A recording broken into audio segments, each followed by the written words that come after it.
妥宗华一日搭乘华航，竟然再度酒后闹事，不但吐口水，还霸占空服员工作区。同机旅客也将画面 PO 上网曝光，他被控诉骚扰空服员，前后大闹1个小时。事后他2度拍影片道歉，表示绝对无恶意故意骚扰。画面中坐在商务舱座位上的妥宗华，先是突然对着左方乘客大吼一声，接着更不客气，再吐口水。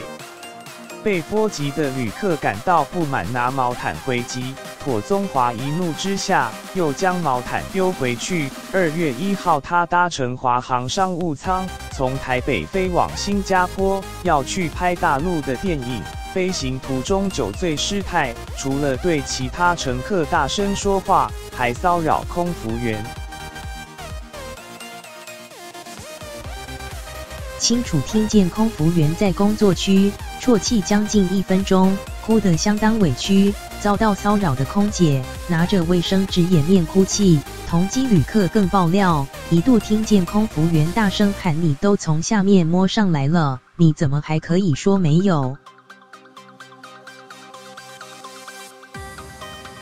妥宗华前后大闹约1个小时，让旅客几乎无法好好休息。妥宗华昨天在飞机上喝1点酒，要过年了吧，所以就比较兴奋一点，声音可能大声一点，真的不好意思，如果有打扰到别人的话，我在这边道歉。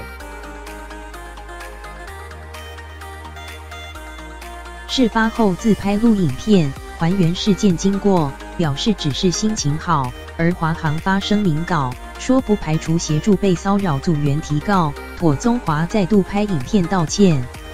妥宗华，我也没有绝对的恶意，说要故意去骚扰你们啊或怎么样的，因为基本上我绝对没有那个心，所以我在这边希望他能够原谅我，然后也希望不要影响到大家过年的心情，对不起。